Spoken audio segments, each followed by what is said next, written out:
आप सबको फिर से स्वागत है हमारे YouTube चैनल आरमैथ्स में। आज के इस वीडियो में हम निर्देशांक ज्यामिति के बारे में पढ़ेंगे। पहले हम लोग जानेंगे निर्देशांक ज्यामिति।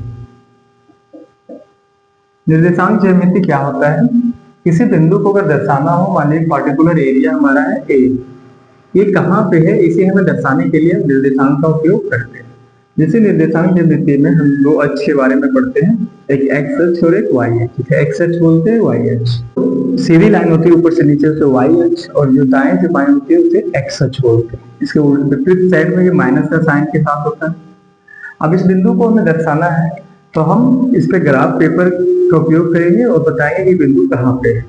मान लीजिए इस तरह से ग्राफ बना हुआ हमारा, एक है, दो है, तीन है, चार है, पांच, और एक, ये दो, तीन, चार और ये पांच। अगर इसे हम आगे इसे बढ़ाएं, अगर इस बिंदु को काट रहा हो, अगर इसे आगे बढ़ाएं तो इस बिंदु को काट, ये पॉइंट जो ए होगा वो हमारा 3,3 होगा।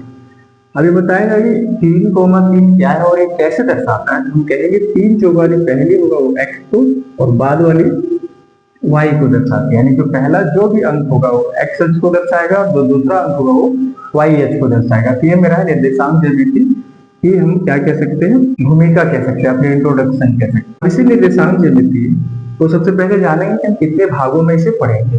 तो निर्देशांक ज्यामिति के हम 2 भागों में पढ़ेंगे।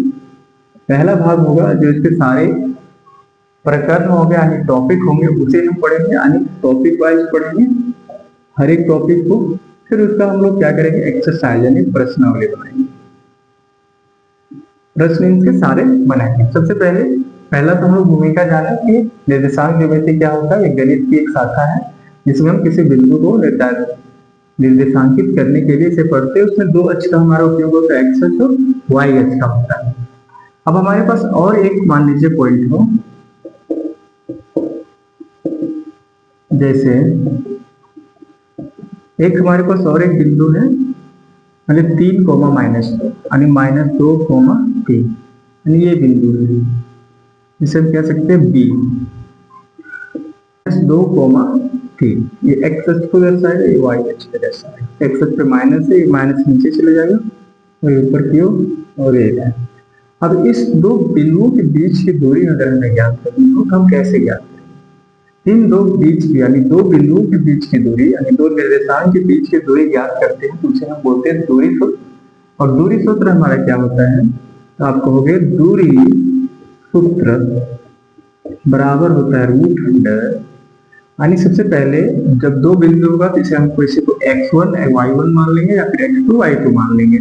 मान लीजिए इसको हम x1 y1 मान लिए तो इसे मान लेंगे x2 y2। तो x2 माइनस x1 का होल स्क्वायर, साथ में जोड़ देंगे y2 में y1 को घटा करके उसका स्क्वायर कर देंगे।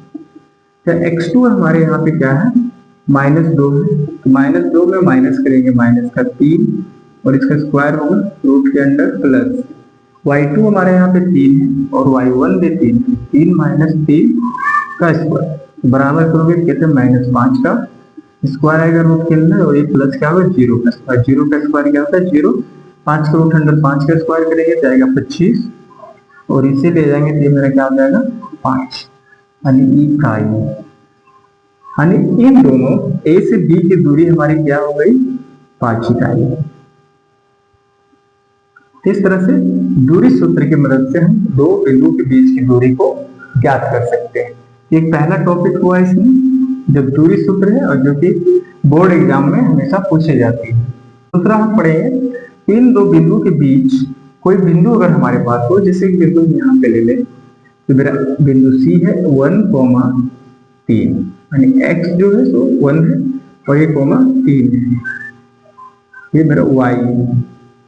इन 2 बिंदुओं की सहायता से इस बिंदु को हम कैसे ज्ञात करेंगे कि सी मेरा क्या है, तो उसे ज्ञात करने के लिए हम एक और फॉर्मूला पढ़ते हैं जिसे हम लोग बोलते हैं मध्य बिंदु सूत्र। अब मध्य बिंदु सूत्र क्या होता है, इस बिंदु को ज्ञात करने के लिए हम यानी सी को जानने के लिए कि सही है या गलत, तो इन दोनों की सहायता से हम इसे ज्ञात कर सकते हैं।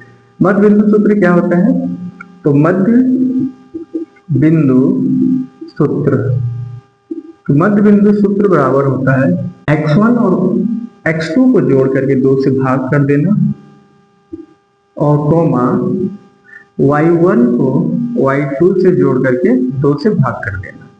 तो x1 बराबर हमारा है 3 और -2, यानी 3 - 2 बटा 2, कॉमा y1 और y2 को जोड़ेंगे, यानी 3 जोड़ 3 बटा 2। जब इसे जोड़ेंगे तो क्या आएगा, 1 बटा 2 और एक कॉमा करेंगे तो ये मेरा आएगा 6 बटा 2 बराबर आएगा 0.5, 3 आएगा।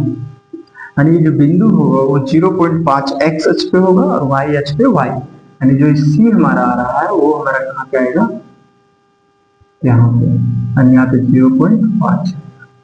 तो इस C बिंदु इस तरह से हम ज्ञात कर सकते हैं। कोई भी 2 पॉइंट दिया रहेगा तो उसके बीच की दूरी, यानी इन दोनों कहाँ पे बीच आएंगे, यानी ये -2 है और ये 3, तो दोनों बीच कहाँ पे होंगे, इस जगह पे होंगे। इस पॉइंट का क्या नाम है, मेरा C है, 0.5 और 3 पे है, ये बीच का बिंदु। यानी फिर से हम लोग समझ लेते हैं कि 2 बिंदु है हमारे पास, एक बिंदु ये है,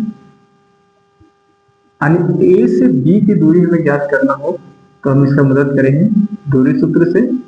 अगर इन दोनों के बीच का बिंदु यानी ये भी बराबर हो, यानी मान लीजिए सी है, ताकि ए सी बराबर सी बी हो, इसे हम किससे ज्ञात करेंगे, मध्य बिंदु सूत्र की सहायता ज्ञात करेंगे। तो ये जो बिंदु होगी, यानी ये बी से सी, यानी बी सी बराबर होगा सी ए के, सी का बराबर होगा। तो मध्य बिंदु सूत्र की सहायता से हम क्या ज्ञात कर सकते हैं, किसी भी दिए गए 2 बिंदु के बीच का बिंदु हम ज्ञात कर सकते हैं। ये हमारा दूसरा सूत्र क्या हुआ, दूसरा टॉपिक इसमें कंप्लीट हुआ।